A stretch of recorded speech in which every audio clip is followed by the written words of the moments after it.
Welcome to Beyond the Buzzer, where real hoop stories get the spotlight. I'm your host, Brian Wethers, former Division I athlete and overseas pro.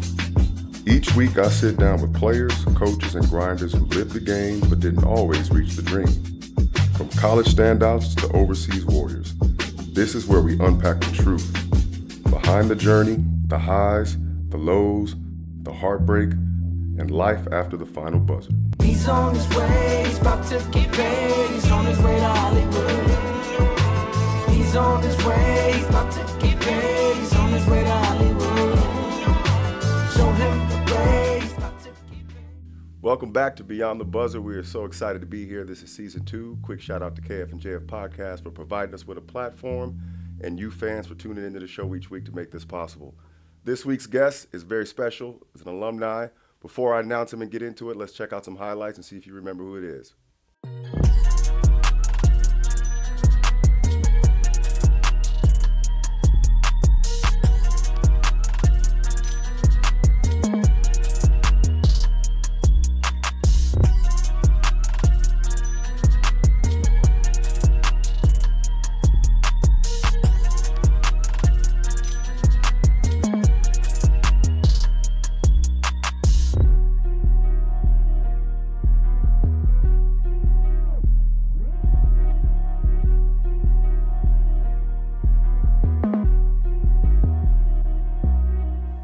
MR.GIYOH Shey, welcome to the show. I appreciate you coming out. How you doing? Thank you for having me. Doing good, man. Doing good. Great.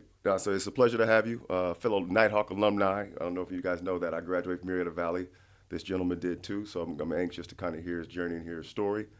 So here on the show, we have kind of a habit of just allowing the guests to talk about their experience, their journey, their passion, and kind of how they got into the sport and what reshaped their life.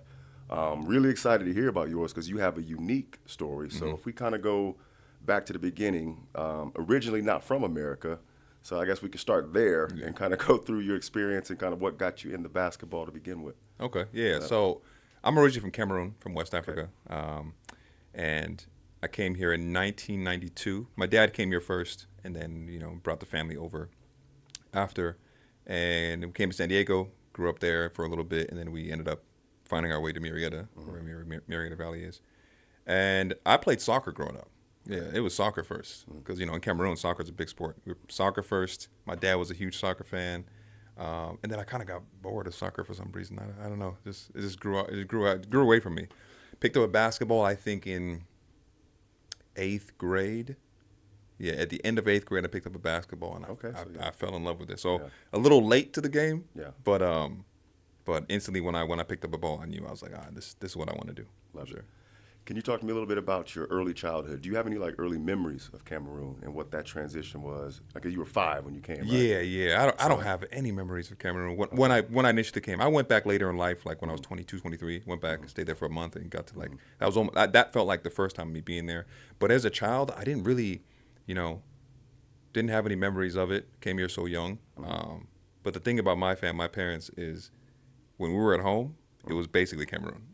They kept the culture. Yeah, at the house was Cameroon for sure. So, just traditions and things that cultural things that we do and things like that. So we lived it. We didn't necessarily live in Cameroon, my whole life, but we definitely lived it when we were here, especially at the house. So, but not too many fond memories. I may have one of maybe when we got on the plane to come here, but that's about it. When I was a kid, yeah. Can you elaborate culturally, some of the things you noticed that you guys were doing differently versus when you went to maybe a friend's house and you were like, oh, this is kind of.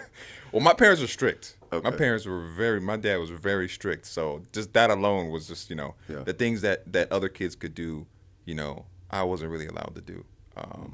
And when you're a kid, you're like, nah, how come I can't do this thing? But when you get older in life, you're like, oh yeah, I get it. Makes sense. Yeah. I get it. Makes sense. So there's stuff like that. We used to have something called it's called a jungi, and basically what that is all the Cameroonians in the area, the families that were part of our Cameroonian group, we would get together once a month, and whoever's house it was at, it was a sense of community. Whoever's house it was at, all get together. That person would cook and this thing like that. All families would get together, and then they would say, okay, what does this family need? And then we would, the families would give money to that family, kind of keep things going. Huge so that sense of community. exactly. Yeah. That was something that was, I always thought that was pretty cool and awesome as well. But yeah. Okay. So going back to kind of basketball a little bit, so you started playing in the 8th grade, which is kind of late for some kids. But Yeah. There's also stories of late bloomers getting into the game and doing really well. Yeah. So what was it initially that kind of got you into the sport, and then how did you kind of fall in love with it? How I got into it really was just watching the kids play on the blacktop at lunch, because nobody was out there playing soccer at lunch. Nobody was doing that. Nobody's going to the field to play soccer, but everybody was playing basketball. So just watching the kids, and then the competitiveness. I'm real competitive, so I saw the kids out there being competitive. So I wanted to get out there and play a little bit, and that's kind of how I got into it. Ryan Sawitsky, you remember Ryan? Yeah, Ryan. Yeah. Me and him got into a scuffle on the blacktop one time, and that's how me and him became friends. And then from there, that's how I found the love for basketball. Just I was like, man, it's real competitive, and I like the competitiveness, and it's fast paced. I like that too. So that's how I got into it and things like that. But just late to the game. Yeah. So I mean, that's pretty impressive, because that's basically like through a 4-year period of starting kind of 8th grade and going into your senior year, you were able to turn that into now you're playing collegiately. Right? Yeah. So kind of talk about that. I'm in high school, played for Steve Terabelda, same coach I played for. Yeah. So I know the system and the structure you went through. What were those 4 years like, and then what led to kind of getting to that next level? It started off tough. I would say it started off tough because when I got to high school, my 8th grade coach would tell me I couldn't chew gum and dribble at the same time. Like that, I couldn't, So I was bad. I wasn't good at all freshman year of high school. I think I just made the team just off of I was just purely athletic, just off of that. And then going from my freshman year to my sophomore year, I met my mentor, Ulysses Ruffin. Yeah. Ulysses, yeah. I remember Ulysses. I met Ulysses. Ulysses saw my mom in the stands. He think he was watching me. And he saw something in me that to this day I'm like, I don't know what you saw. I don't know what you saw exactly, but he saw something. He talked to my mom in the stands, and he was like, hey, I want to work with that kid. Can I work with your son, so on and so forth. And then going from that freshman year to my sophomore year, I would go to Ulysses every Saturday. Okay. And he kind of taught me the work ethic of basketball and the skills as well. And then I took that along with like my own work ethic, to want to be really, really good during the week. I wake up at 5 a.m. sometimes and shoot hoops. My dad would hate it, but I shoot hoops in the morning before school, and I would do that on a consistent basis. Ulysses taught me the skill development and things like that. And then I went into my sophomore year and ended up making varsity halfway through sophomore year. Okay. Because I went from pure trash to like, oh, this guy has some skills to go with his athleticism. And then, I made varsity, and that's when, we met Terabelda, and Terabelda was a tough coach, very tough coach, as you know. At the time, I didn't really understand. I probably didn't understand it until my senior year of high school. But at the time, I was like, man, why is he so tough? Why is he so hard? Nobody understands Terabelda until they graduate, right? I was like, why is he so hard on me? Why is he on me like that, And I didn't realize till after. I was like, oh, they're on you. He's on you because he cares. He's on you because he sees something in you that you may not see in yourself yet. Because, again, I was still developing as a basketball player. I was getting better really fast, which was great, but I was still developing, and I was still trying to understand. So Terabelda, I still, at the time when I was going through it, of course I didn't like it, but afterwards you realize like, oh, yeah. You need that. Especially playing at a higher level, collegiate, professional, you need a coach, you need somebody that's going to be like, that's not right, do it again, kind of deal. Yeah. And that's how he was. Yeah, I can respect that. I was played for him for 4 years, and that's definitely what he demands. It's one of those, the bar is here, and you got to meet it. There's no expectations or no excuses, Absolutely. Right? You got to get there. Absolutely. So for you, when it came time to kind of get recruited and go next level, what was that experience like? What was it kind of going from just getting into the sport, having some success, and now it looks like I can play college ball? It was interesting. I remember when I started playing. What do they call that? I don't know what they call it now. The summer ball, when you go play with your AAU, basically. Okay. When I started playing AAU, I started to see a little bit of no big teams, no big schools and things like that, but just a little bit of interest, which excited me because I was like, my junior year, nobody was looking at me.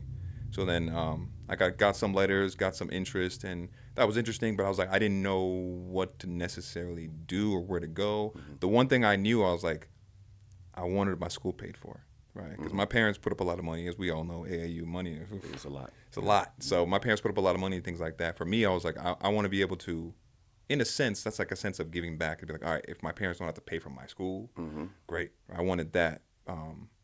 I wasn't even really thinking about, let me go possibly try to make the NBA. Of course, that's a dream, or let me go play professional. I wasn't even thinking about that. I was more thinking about, I would love to play in college. Yeah. If I'm gonna go to school, at least let me play. Yeah. I want to play in college. So that was my thought. And got a few letters, got some things here and there, and that's when I ended up getting picked up by Cal State LA. Excellent. Okay, so you spent. You want to talk about Cal State LA? Like that was at, because that's who was your head coach at that time there? Stephen Thompson. Stephen Thompson. Yeah. Okay. He played at Syracuse, played in the NBA for a bit too. Okay. So talk about a little bit about the transition from Marietta Valley basketball, right, and now you're in LA City. It wasn't. It was different in the sense of, like, we didn't really lift weights in high school like that. Yeah. Back then, not really. It was hard in the sense of just the difference of it, right? Now you're playing with older dudes. I was 17 when I graduated, so now you're playing against, dudes at 21, 22 sometimes. Some dudes, if they're too long, 25. I don't know. 35 nowadays, yeah. right? They're grown men. So it was different in that sense, but again, the work ethic that I already kind of had it in me, and then Terabelda kind of taught us, pushed us. I mean, running and all that stuff in practice pushed us to be like, that's where I was like, oh, I think I can fit in fine. Okay, I can compete. Yeah. So it was different in the sense of that, where it's like, now you got to go to school and play ball at the collegiate level, and I think that was the toughest part, was having to do that. Right? It's different in high school, because then you have your teachers are kind of like cool about it. When you get to college, nobody cares. Nobody really cares. You come to class, you're not? Yeah. Cool, we don't care. You come to class or don't come to class, not our problem. Yeah. You got to get that assignment done. You're on a road trip, assignment still due on Monday. Stuff like that. That was like the tough part. But as far as athletically, I knew I can kind of hold my own a little bit. Excellent. Well, there's definitely more I want to touch on. I want to talk about how that transition from college into your overseas professional career. I want to take a short break for our sponsors. We'll be right back in just a moment with more MR.GIYOH.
Welcome back to the show. If you haven't already, please hit the like button, subscribe to the channel, and leave us a comment. Let us know what you're feeling.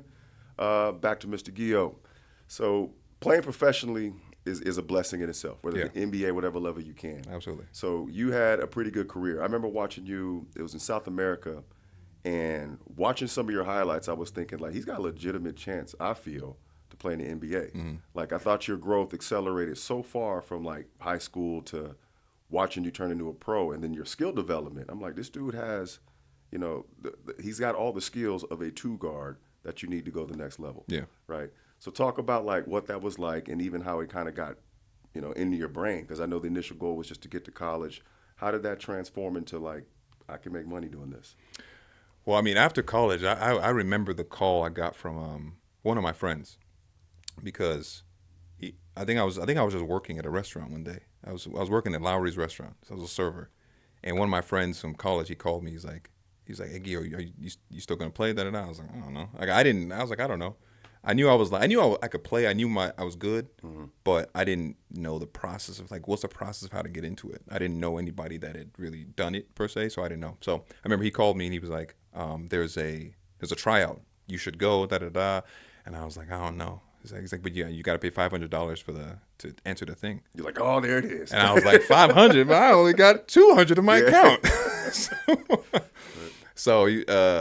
But he was like, "Man, just you never know. I think you're good enough." And till this day, I thank him for pushing me to go to that thing. Yeah. And I remember I paid the money, and the next weekend I went, and I balled out, and it was weird because I'm like, I had never played that good in my life. I played good, but I never played that good. And I think it was just, I had been training still and going to the gym and things like that. And I think something had clicked at that point, and I was like, just kind of figured it out. yeah, I was starting to Starts understand the slow down. game way better, and I was like, because once you understand the game here, you realize that on the court it's much easier. Of course, it's way easier. So I remember when I played, I was like, oh, I picked up something that weekend, and it clicked, and I played really well, and I had some scouts looking at me and things like that. Agents were looking at me, and that's how I kind of got into that realm of that. Yeah. And how many years did you play? I played 10 years overseas. Wow, Yeah, that's a long bounced time. around. Yeah, bounced around for some years. Yeah. Started off a little rocky, where I first played in Japan because I got injured. Yeah. And when you get injured, I don't know if you know. Oh, yeah, I when know. you get injured, You're out of there. they're kind of like, next. Yeah. So It's a revolving door for them. And I just had to Exactly. remind myself, like, you go there and you're all excited to be in the country. Yeah. And for some of those players, it's like, man, you the 10th guy we've seen this year. Yeah, Like, exactly. we're not excited yet. Like, we don't know you. Exactly. Right. And that was my kind of introduction to it, and it was still a great experience, fantastic. But I was like, man, if I didn't get injured, and it was like a phantom injury. I had a sports hernia. Yeah. I don't know if you ever had known about that, but I haven't had the hernia, but I've had some. I had a sports hernia, so it was like it's your core. So basketball's all about All your core, all yeah. core. So you can't really move, can't do much. But it was a good I would say it was a good introductory experience to like what professional basketball is. Like I got hit immediately with like produce or you're out, or you're out. I wanted to elaborate on that Yeah. because it's like the expectations when you're an American or, even from multiple countries, but if you're overseas, right, and they're paying you to play, talk about like what that, I guess, pressure or expectations are like versus being like here in America where you're on a team, you have a little more cushion to like, bad games, good games, but there it's kind of cutthroat, right? Yeah. Like you're not playing well, you're not performing, you got to go. Yeah, right? it's and you might not get your money. yeah, it's based. I think it's based off of how they look at Americans. They say, "Oh, you're from America, which has the best players in the world. Yeah. You need to come here and you need to be LeBron, or you need to come here. You need to do whatever, right?" Yes. So I think it's like the expectation they have on seeing American basketball, and they're partly right. Don't get me wrong. We have the best basketball over here. So Yeah. when you go over there, you need to take it seriously. I play with some players where they didn't take it seriously, and because of that, my first experience of like seeing how cutthroat it is, I was able to like see that and be like, and take that in the rest of my career and be like, oh yeah, this is cutthroat. Yeah. I need to prepare before I get there. I need to Yeah. take care of my body, all these things like that. And I think that's what propelled me to keep playing versus like maybe somebody that plays 1 or 2 years and things like that. Yeah, Yeah. 10 years is a long time. That's good. So you were doing something right. So during that process, did you ever have any like NBA aspirations, NBA looks, any kind of contacts of that? Or Yeah, going back to that that initial call from my friend back then. So I went to that little it was like a camp or whatever it was, and I played well there. And that's when I met my agent at the time. And at that camp, there was they call it the G League team now. Back then it was the D League team. The Bakersfield Jam had contacted my agent and say, hey, we saw him at the thing. We think he's pretty good. Invite him up we'd like to invite you guys up for like a trial run in a sense. So I went up there. We drove up there like the weekend after and went up there. Played pretty well. They said we like him. We would love for him to come to training camp and things like that. So, and then there was an interesting part there where they were like, because my agent was like, well, she felt like you guys need to pay him to come to training camp. Because in a sense, no, is he on the team? Not necessarily, but if something happens in training camp, what is he gonna do? He's gonna have to pay for his own medical bills and things like that. So they were basically saying no, and my agent, I remember she pulled me aside and she was like, she introduced me to the business side of basketball. She said, this is the business side of basketball. Yes, is basketball fun and all those things like that, but there is a business side to it, and this is it. And she said, and at that same moment that I was talking to the Bakersfield Jam, the Japanese team had contacted her as well. Okay. So I went from working at Lowry's to be like, I got options? Okay. Yeah. So I'm working as a server, and now I have options, which was great. But she was the person that was like, you can go to the D League, and you can try it out, and there's a possibility to make the NBA. Yeah. Who knows? Yeah. Or you can. She showed me how much the Japan team was paying. She said, or you can take this now and start your career this way, and maybe wrap back around and go. And I sat there for a second. I was thinking about it, and instantly I understood the business side of it. I was like, I think I understand this, and I was like, it just makes more sense for me to go overseas. Yeah. It doesn't seem like you always go where I was always told you go where you're wanted, not where you're tolerated. So if this team actually wants me to come, I'd rather go play there than to be on this team and then I'm sitting on the bench, or maybe they don't think I'm good enough because at the end of the day, it's a business, like we said. 100%. They want to put butts in the seat. Yeah. And I remember, I think there was a couple players that were from USC, one from UCLA. Those are known schools. I went to Cal State LA. Nobody knows who I am, and I get that, and I understand that. So, am I gonna play? Am I gonna sit the bench? Like, what's gonna happen? Am I gonna go to training camp and you guys are gonna be like, nah, he's not pulling in anybody? Yeah. I understood that, so I ended up deciding to go overseas. Till this day, I kind of sit back and I'm like, man, what coulda, woulda, shoulda? Yeah, I know that's a very mature decision. Yeah, what coulda, shoulda, woulda. But at the end of the day, I look back and I'm like, I got to, like you said at the beginning, playing a professional sport in and of itself, anywhere you go, is a big deal. Yeah. So I try. I don't regret my decision per se, but I'm just kind of like, man, what could have happened? Maybe I could have. Oh yeah, that's never going to change, right? Yeah, I think about that all the time. Like when I had the Achilles tear, but you always think of, man, what if? Like I was so close to the NBA, what would have happened? But like you said, being able to play overseas, like I was able to go to 20 plus countries in my time playing basketball and didn't have to pay a dime to do it, right? So I was able to travel the world, have all these experiences that I may or may not have had, even if I would have got to the NBA. Exactly. I don't know how much I would have traveled and done those things. So that was a blessing. So for everybody, the ball stops bouncing, so you were able to play 10 years.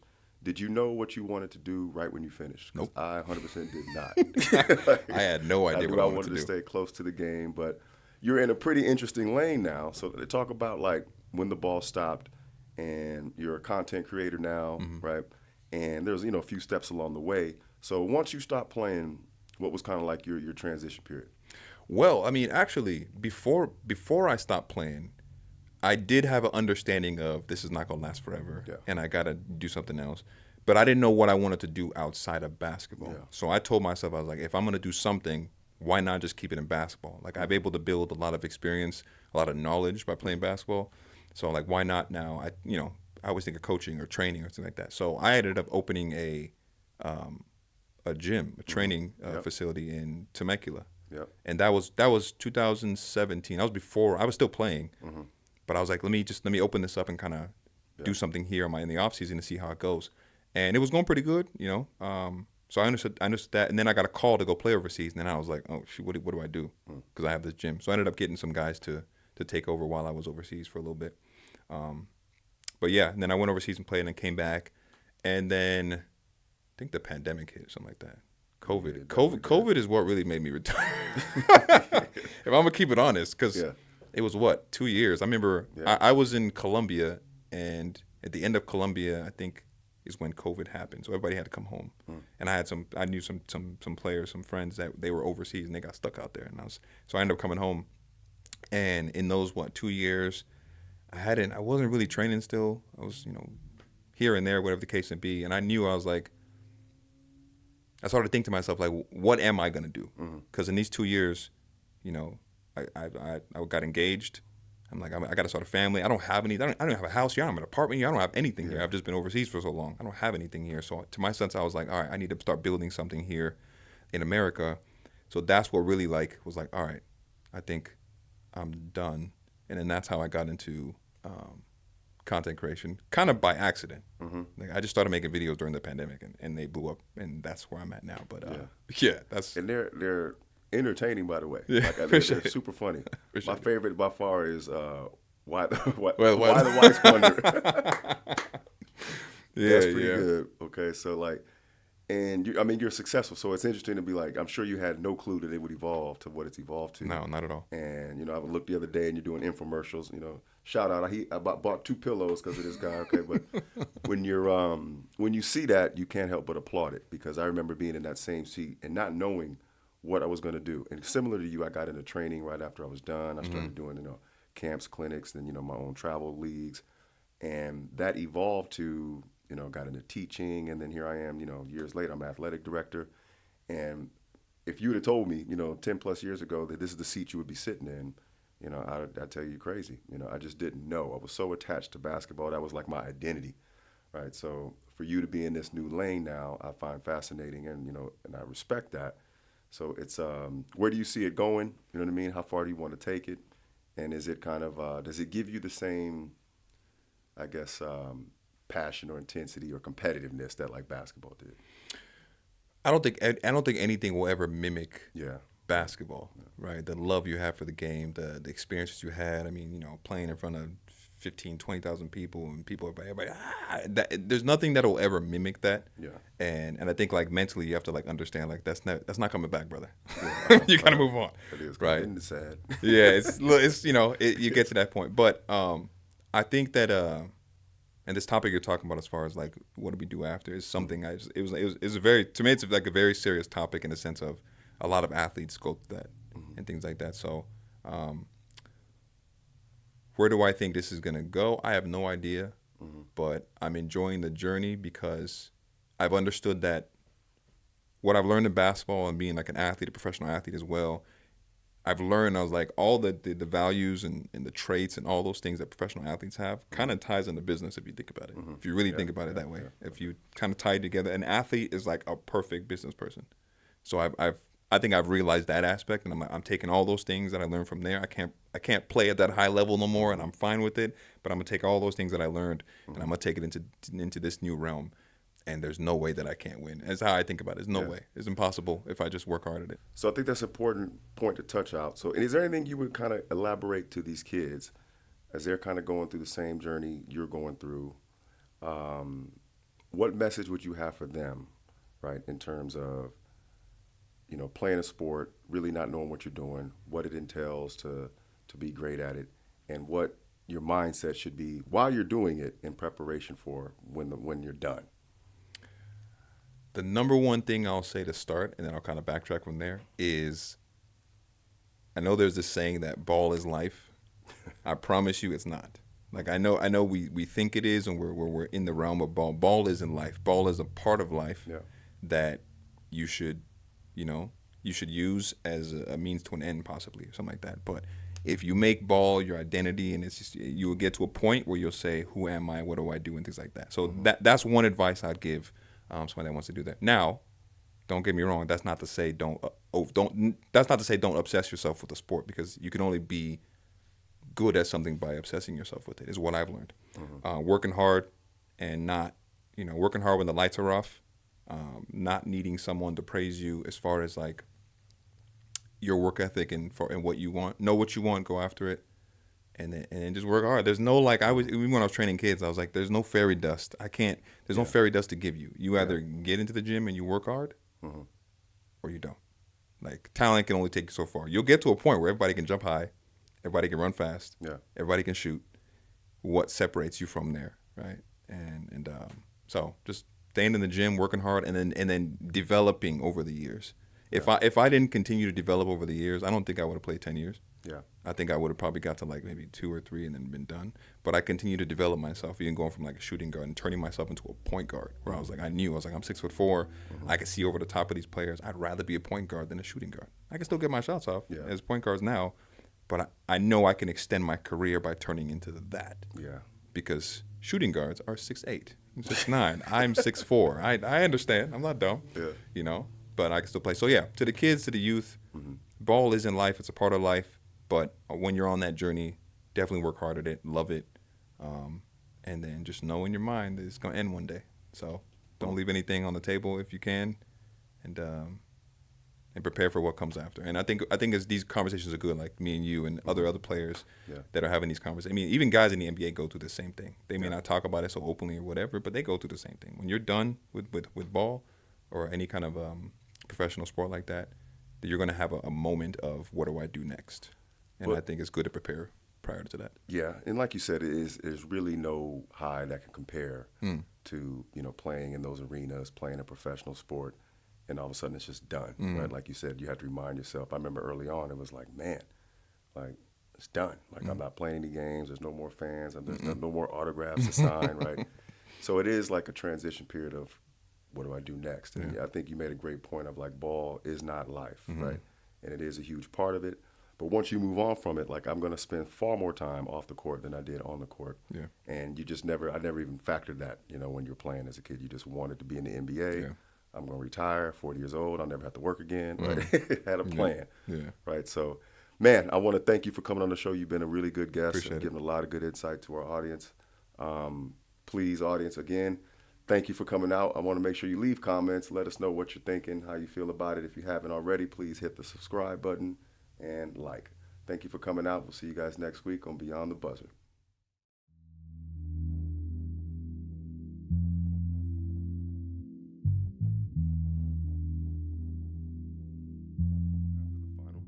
He's on his way, he's about to get paid. He's on his way.